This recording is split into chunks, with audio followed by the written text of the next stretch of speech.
And if you'll remain standing for Deacon Mike Lewis, KCFD chaplain, who will lead our invocation this evening.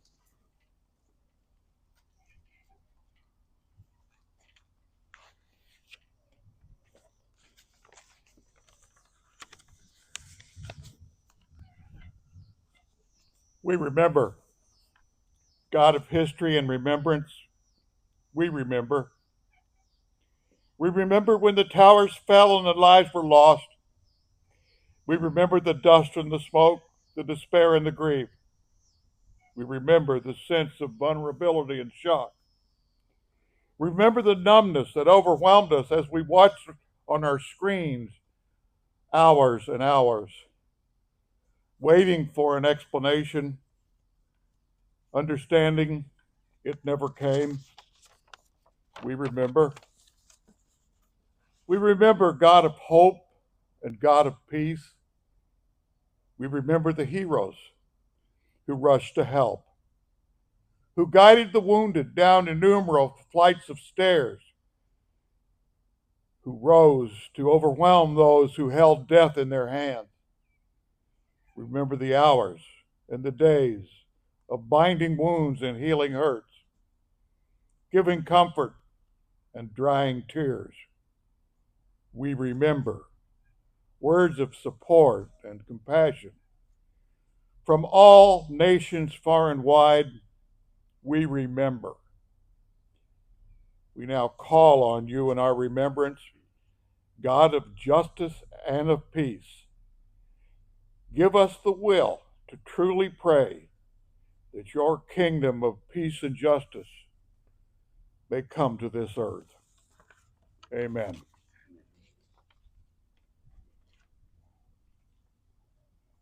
You may be seated. Thank you so much for standing.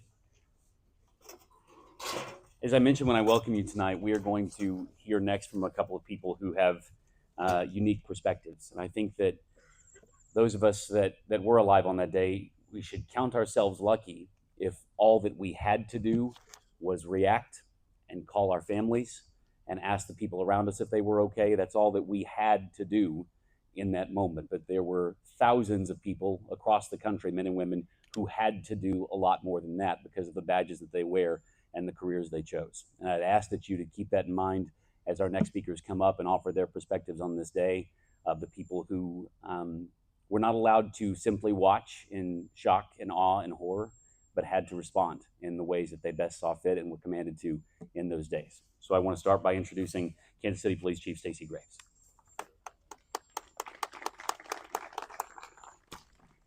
Good evening. First, I just want to recognize the young men that just gave that wonderful performance. I just want to give you one more hand of applause, if I could, please. That was wonderful. Thank you. Thank you for being here on a Thursday evening to remember, just like all of us here. Never forget September 11th. Never forget all those who lost their lives, all of the everyday heroes that helped one another in one of the most horrific days in America. Never forget all the heroes on September 11th, not just first responders. Heroes trapped in buildings who did everything they could to help one another. Strangers. Heroes on a flight that fought back to ensure the plane they were on was not used to weaponize an attack on other Americans. Never forget the members of the military who in the years following left home to fight the war on terror to protect our country, and at times never coming back. Never forget. Never forget September 11, 2001, 24 years ago today. Not the cowardly acts by terrorists, but all the everyday heroes who responded in the moment of sheer terror. There were so many, thousands of people who lost their lives that day, and some by choice. America's first responders and helpers saw a burning building, people needing rescuing, and they went in. They ran in without regard for their own safety to save others. And after 9/11, America's first responders were still here, and we still stand ready to seek and to save. They wake up every day and choose to serve, knowing it's at their own personal risk. At times, they're even woken up in the night and called in to serve. You see, the selflessness and courage you saw that day, they're still here. They're still in the hearts of our officers, our first responders, our fire department, our police department.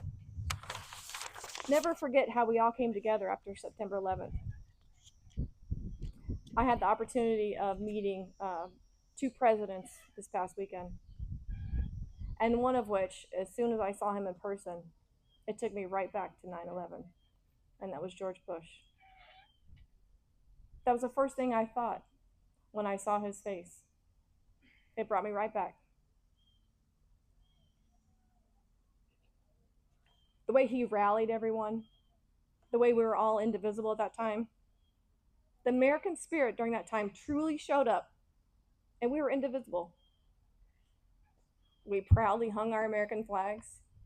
We were all collectively proud of who we are as a country, as one people, all seeing a commonality in one another. We were one nation under God. We were indivisible. I spoke about this before in a previous ceremony right here, and I'm saying it again. We need that back. The togetherness. And it shouldn't take a tragedy on American soil to realize that again, that we are better together. Never forget today, tomorrow, and the next day, and so on. Remember the lives we lost and the heroes who responded. Never forget how it felt to be indivisible on September 11th, 2001, because I believe many of us have. We are separated by single issues, politics, viewpoints, experiences, all the differences that we used to celebrate as Americans in our North American melting pot. These differences were once respected, and at times they're used to divide us. Never forget that you share more in common with strangers you live amongst in this country. We need to treat each other as humans again, all with beating hearts, not by divided into parties or viewpoints. Stop dividing yourselves for one reason or issue. Let politics live at the polls. Show compassion for one another. Speak life to strangers and speak life to those that you know well. Make peace with those you don't agree with, because I guarantee it, there are more things you can agree about and have in common. Never forget, we are Americans, one people, and we are better together, one nation under God, and we can be indivisible. We can be indivisible again. May God bless you and keep you and our country.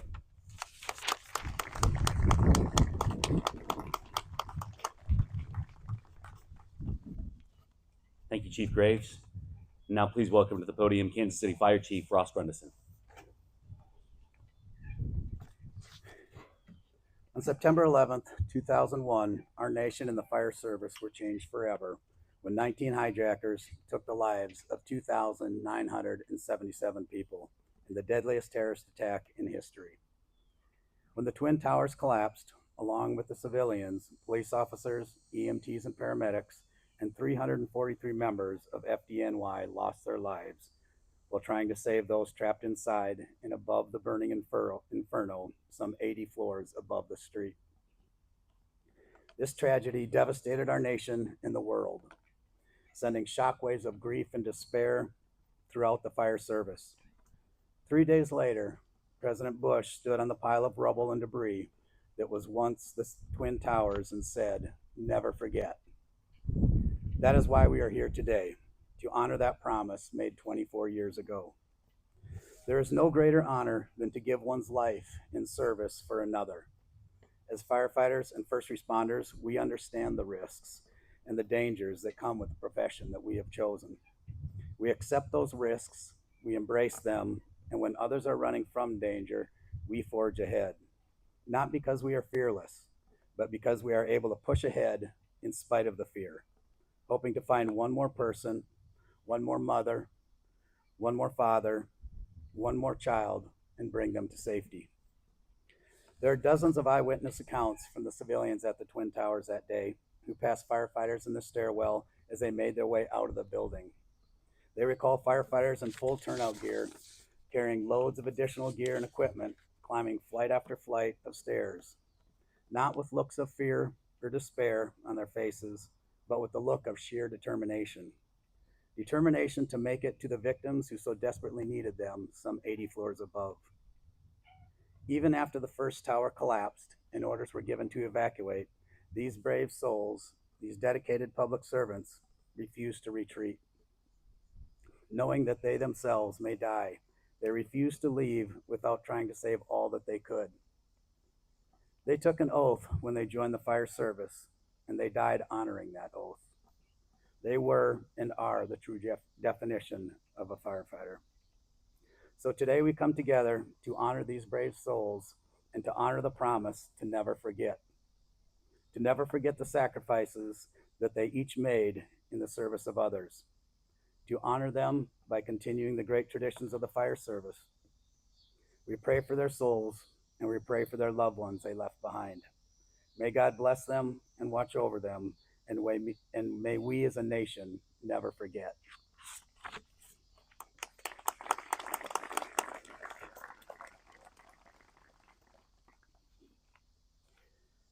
I wonder this evening if it strikes you like it strikes me. One of the unfortunate truths of tragic days when they happen, and remembrances like this when we are talking about tragic days, is that is one of the only moments where people like Chief Graves and Chief Grundison will get up and talk about themselves or the people that wear the badge. That doesn't happen very often. They are expected in many cases to quietly do their job of life-saving work, heroic work all the time. It occurred to me as I sat and listened this evening, we just had, in the last month or so, 2 law enforcement officers killed in the Kansas City area, both in Wyandotte County. And in those moments, in those funerals, we heard from chiefs and other firefighters and other police officers and sheriff's deputies getting up and talking about the work that is done. I hope that we can, as people, be more aware of that work without needing the tragedy to see it.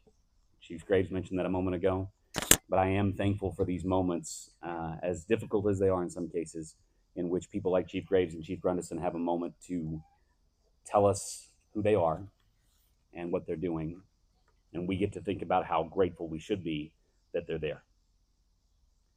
At this time, I want to introduce Raytown Mayor Mike McDonough to the podium, please.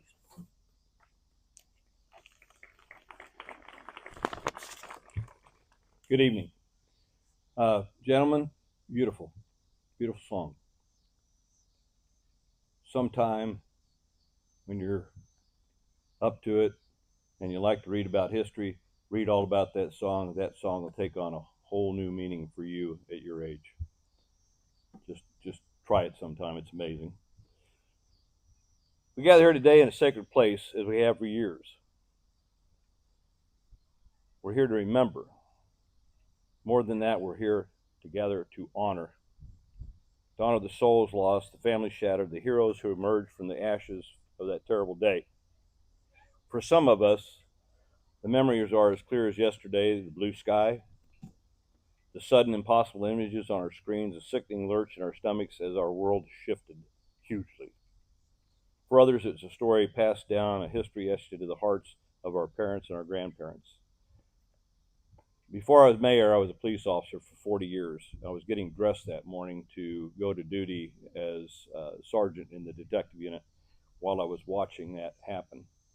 At first, I thought, boy, what a dumb pilot that was to fly into a building like that. And they were talking about it being a small plane. And I thought, oh my gosh, I hope it didn't injure too many people. Then the second one came along, and that's when we all immediately knew that we were under attack.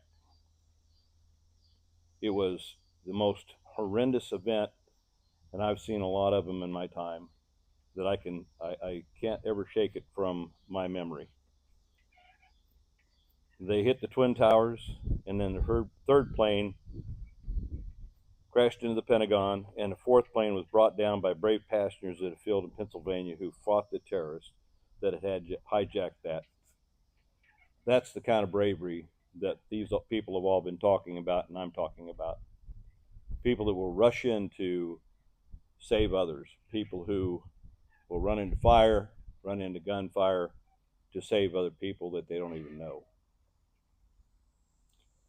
But regardless of our age of our memory, the gravity of this day is universal. It is a day to feel the ache of a void left behind, for some of us here in the crowd especially. Of a loved one who will never come home, a colleague who left, no longer echoes in the hallway, and a child who grew up with only stories of their mother or father. The grief of 9/11 belongs not just to those who were there, but to all of us who understand the profound fragility of life and the immense love that connects us. We stand silently in tribute to the lives taken, nearly 3,000. We say their names, and we hold their faces in our minds. We remember the firefighters, the police officers, and the emergency workers who ran toward the fire while others fled, a testament to the courage in the face of impossible darkness. We remember every person, the office workers, the pilots, the tourists, whose lives were a mosaic of dreams, plans, and moments of joy, all stolen by evil. We honor all the first responders along with all the other people, including so many that have passed away from the inhalation of the smoke and the ashes and those kind of things. More have died since then than died in that day when that happened. We pay tribute to the resilience of the American people who came together in the face of tragedy. In the years since 9/11, our nation has faced many challenges, but we have always remained strong and united. We have learned that even in the darkest times there is hope, and we have learned that the human spirit is capable of incredible things, especially the American spirit. Importantly, we are all Americans, brothers and sisters, the great experiment of a constitutional republic, one country, ever evolving, striving for all of us to be free. I say tonight, let us revive that patriotism we felt then and in the years following, and remember how in that adversity we came together as Americans, one nation under our Creator with liberty and justice for all as our goal. My message here is, let's not let evil win. The things that have happened in recent days just add to the agony of what happened on 9/11. But as some of these folks have said, we rose above that. We came together. We were all patriots. We were all Americans. And we all were proud to be Americans. So I say to you, let us continue to tell the stories about these brave people. Let us continue to honor their memory by living lives full of purpose, compassion, and love. Let us remember that while evil may strike, it can never extinguish the spirit of a people determined to rise, rebuild, and remember. May we find strength in our shared sorrow and hope in the promise that they will never, ever be forgotten. May God bless our military personnel, both current and our wonderful veterans, our first responders, all. May St. Michael be with you and God and keep you safe and tend to your duties while you're tending to your duties. And may God continue to bless these great United States of America. Thank you so much.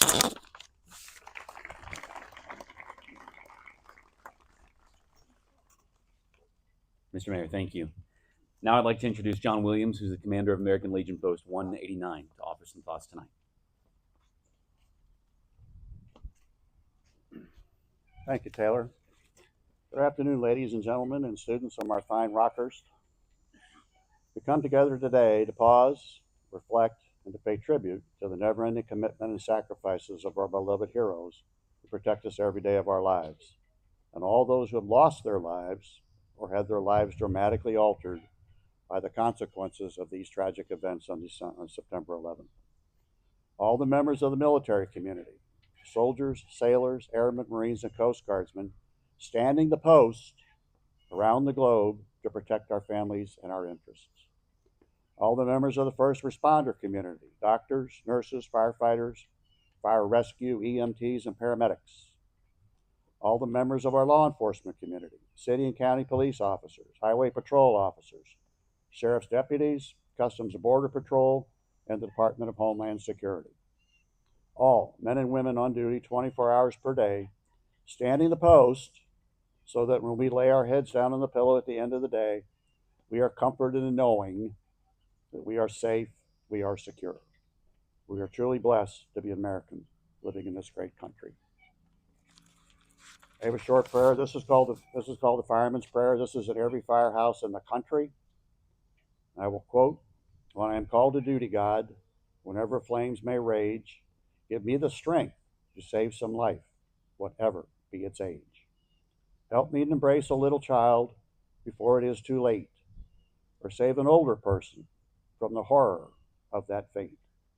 Enable me to be alert and hear the weakest shout, and quickly and efficiently to put the fire out. I want to fulfill my calling and give the best in me to guard my every neighbor and protect their property. And if, according to your will, I am to lose my life, please bless with your protecting hand my children and my wife. For God and country we serve. Amen."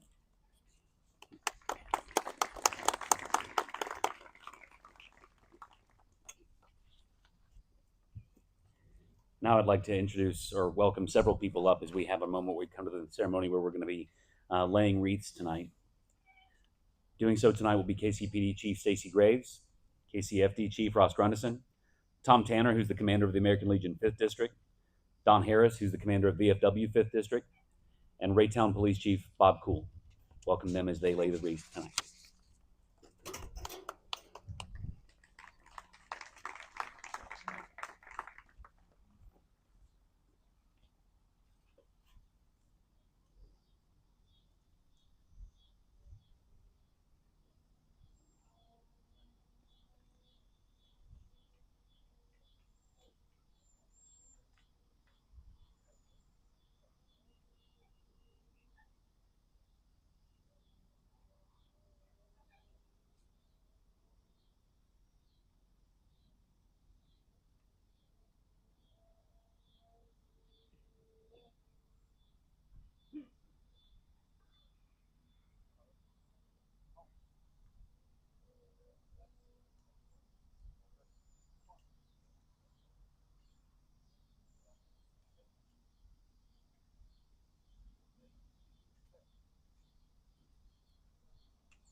Thank you all.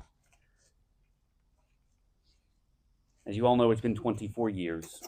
And in those 24 years' time, there have been quite literally thousands, likely more, moments of silence. And all of those added up cannot give the proper gravity and respect to those who've lost lives, to the actions that were taken that day to save lives. Those moments of silence, all added up, are only so much. But even with that recognition, we want to add to those moments tonight with our own. And I'd ask you to join me for just a few seconds. Keep someone or some image, some family, some thought in your mind as we remember 9/11, 2001.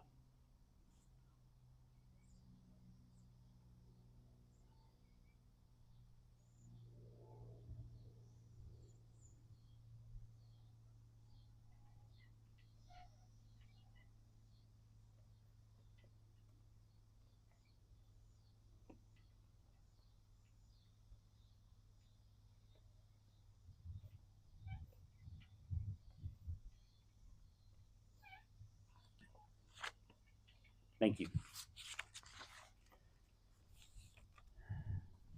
Now we've come to the fire volley salute portion of tonight's ceremony, and doing so tonight for us is members of the Kansas City Police Department and the American Legion Post 189.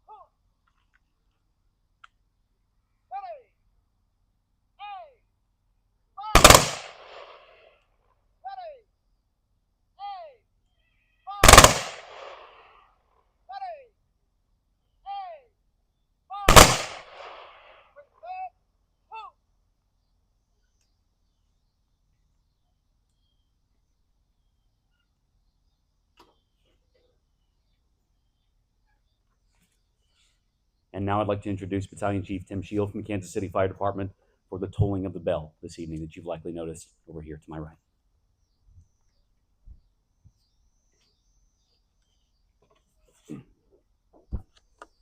The bell ceremony is reserved for those that have made the ultimate sacrifice and given their lives in their line of duty.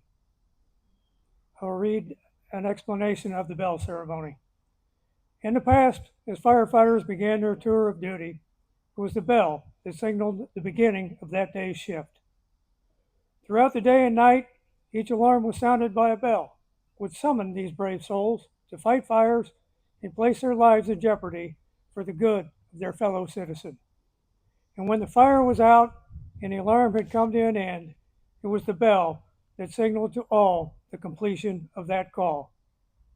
When a firefighter had died in the line of duty, paying the supreme sacrifice, it was the mournful toll of the bell that solemnly announced a comrade passing.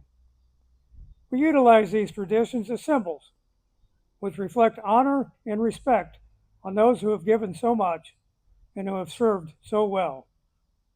To symbolize the devotion that these brave souls had for their duty, a special signal of 3 rings, 3 times each, represents the end of our comrades' duties and that they will be returning to quarters.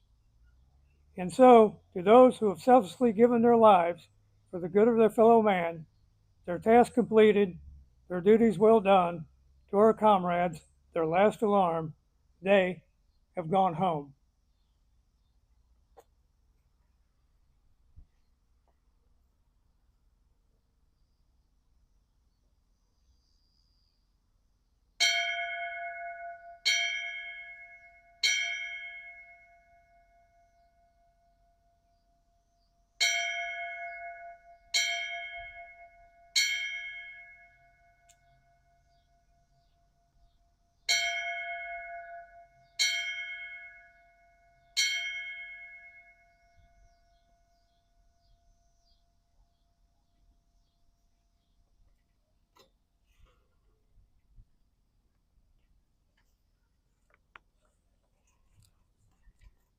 I hope that it's not lost on you. It's certainly not lost on me. The difference there between moments of silence that we offer during this ceremony and then moments of very specific sounds that we offer during this ceremony. And it is our hope that you will take any or all of those with you as you leave tonight and be impacted by any or all of those as you see fit. Our final very specific sound for you tonight is Tom Mahan, who will play taps for us as a member of the American Legion Band.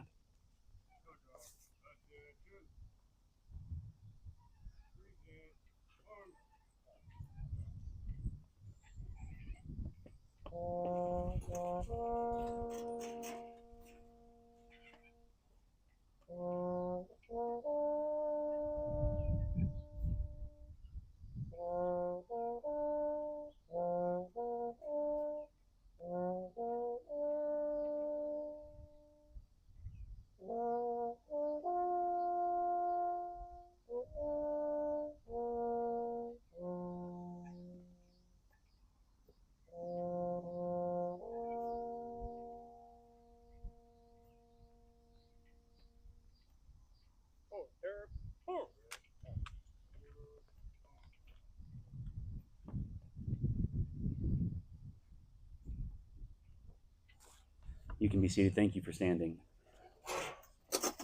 Our last speaker tonight is Charlie Passantino, who's the owner of Passantino Brothers Funeral Home and the co-executive director of the Catholic Cemeteries of Kansas City and St. Joseph. Please give him your attention as well. Charlie?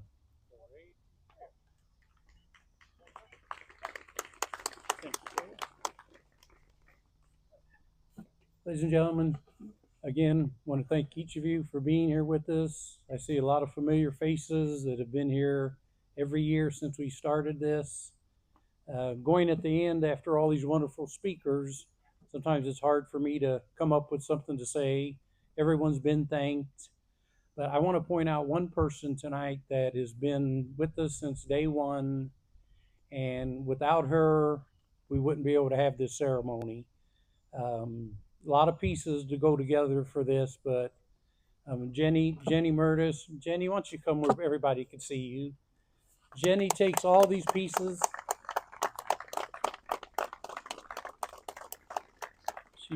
She puts them together every year for us, and Steve Pierce and I just kind of show up, and everything's in place. So Jenny, thank you very much. I'm going to go a little bit off script here. October the 12th, 2015. In the old Northeast area where I was grown up and raised and where I still have my funeral home, there was a fire that ended up being declared arson that took two of our neighborhood young men, two young Italian-American firefighters. One happened to be a cousin of mine, Larry Leggio, and another neighborhood young man, John Mesh. Well, October 12th, it will be a 10-year anniversary of that tragedy. Missy Leggio, Larry's wife, has been with us here since day one. She supported everything we do here at the cemetery. I'm going to ask Missy to please come forward and say a few words for us.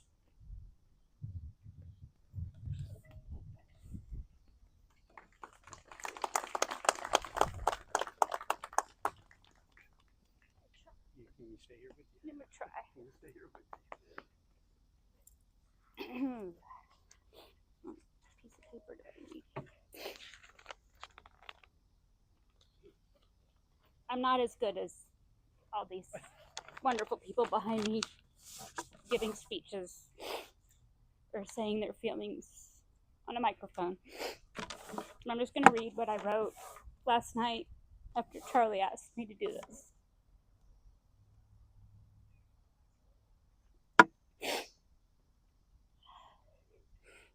Today we pause to remember one of the darkest days in our nation's history. September 11, 2001. A day that started like any other, but ended with heartbreak, loss, and a scar on our nation that will never fade. Nearly 3,000 innocent lives were taken that day. Mothers, fathers, sons, daughters, friends, neighbors, gone in an instant. And among those we lost were brave first responders who rushed toward danger with no thought of themselves. Firefighters climbing stairwells to reach strangers they would never meet. Police officers running into chaos to bring others to safety.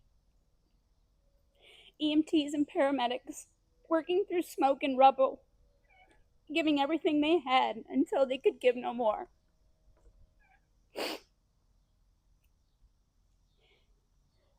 They knew the risks, they knew what they were facing, and still they went. That kind of courage is not something we can ever fully put into words. It can only be honored. And that is why we're here today, to honor, to remember, and as we've all said, never forget. But remembrance can't stop at 9/11 alone. Because the truth is, first responders around the world continue to make the same sacrifices every single day. Their courage is not bound to a single day in history. It is lived out in firehouses, police stations, EMS bays, across every community. Sometimes their service takes them into towering flames. Sometimes it takes them into violent storms. Sometimes into dangerous calls where the outcome is uncertain. And other times, It is in training, preparing themselves to be better and protect and save lives. And we know tragically that not all of them come home.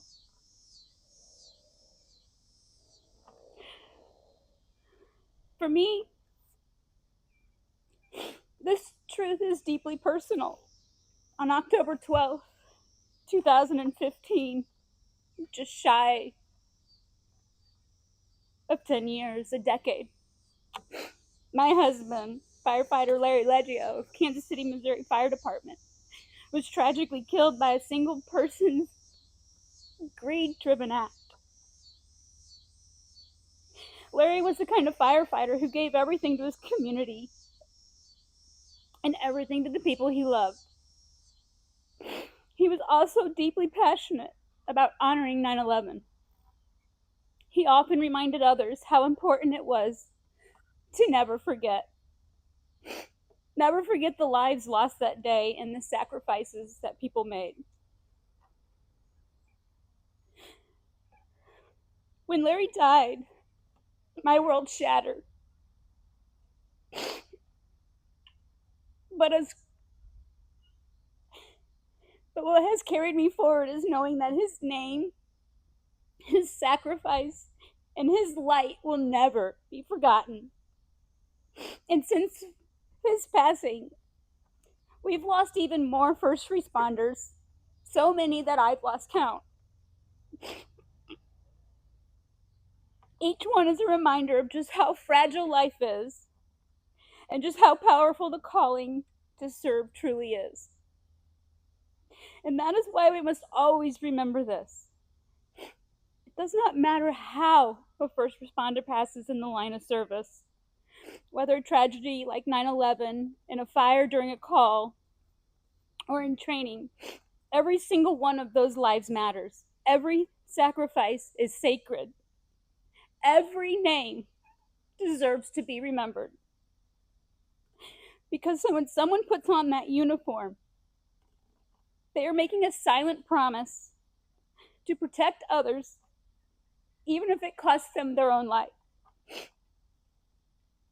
That promise is as noble as it is heartbreaking. And it is one we as a community, as a nation, must always honor. So today we remember 9/11. Let us not only honor those who perished that tragic day, let us honor every first responder who has laid down their life in service since. Let us carry their names, their stories, and their courage forward. And let us renew our promise to never forget your sister.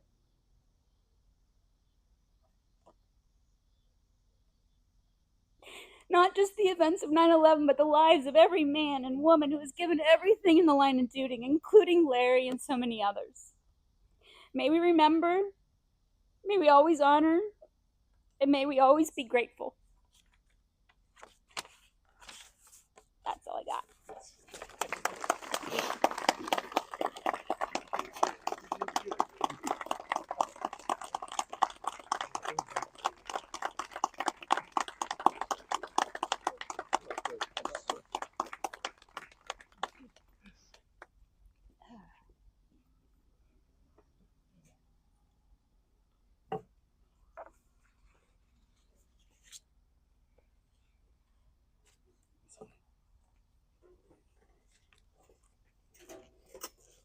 Ms. Leggio, thank you so much for that.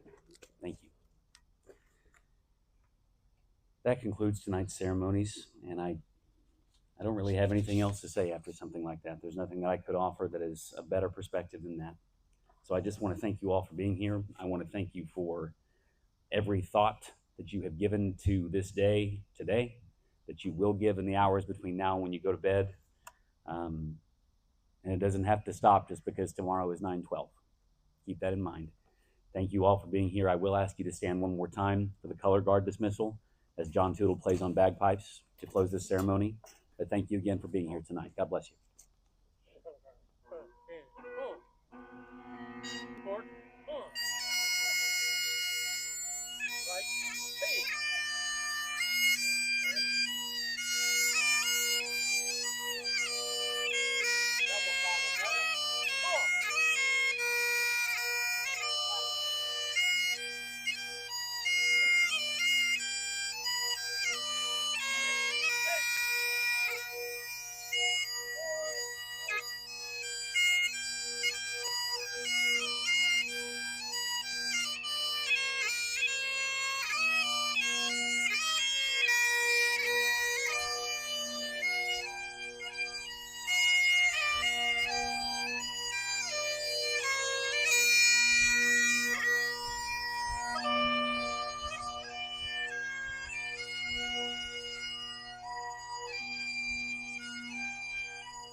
Thank you all again for coming. Have a good evening. Thank you.